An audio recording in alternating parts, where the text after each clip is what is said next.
Okay, so for the first question is from CA 1.3.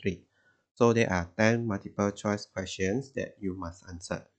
The first question is IFRS stands for, it is International Financial Reporting Standards. Yeah, so the answer is C. And then number 2, the major key organizations on the international side are the D, ISB and IOSCO. So those two organizations are the major organizations that can enforce IFRS. And then number 3, which governmental body is the most influential in enforcing IFRS? The answer is C, IOSCO. Yeah, so because it is the International Organization of Securities of the world, so the organization can enforce each country's securities organization. And then number 4, accounting standard setters use the following process in establishing international standards. So is the steps, yeah, in developing a standard. So the answer is D, research, preliminary views, exposure draft, standard. So they will need to research what is the issue, and then what are the pros and cons, and then did the public hearing, and then come up with the exposure draft and public hearing once again, and then come up with the new standard.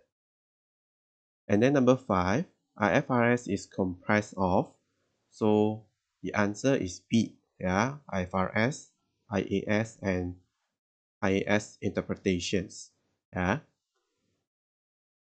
And then number 6, the authoritative status of conceptual framework for financial reporting is as follows.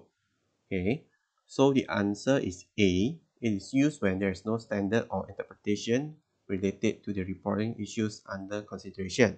So remember about the hierarchy. Yeah, the first thing that we need to follow is IFRS, IAS, and interpretations, and then after that, conceptual framework, and then after that, the standards developed by other standard setting bodies.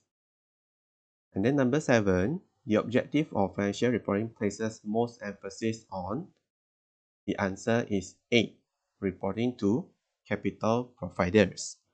Because the main targets are the investors and also the creditors.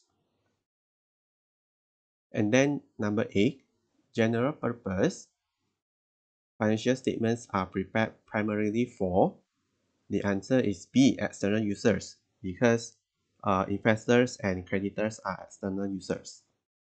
And then number 9, economic consequences of accounting standard setting means, the answer is D. Accounting standards can have detrimental impacts on the wealth levels of the providers of financial information, because when new standards come out, it can be have negative impact on the organization or company, because they need to change their standards, and there is cost, yeah, because the accountant must study again about the new uh, standard, and then also it can affect the net income of the company with the new standard. And then number 10, the expectations gap is the difference between, it is B, what the public think accountants should do and what accountants think they can do. Yeah, that's about expectation gap.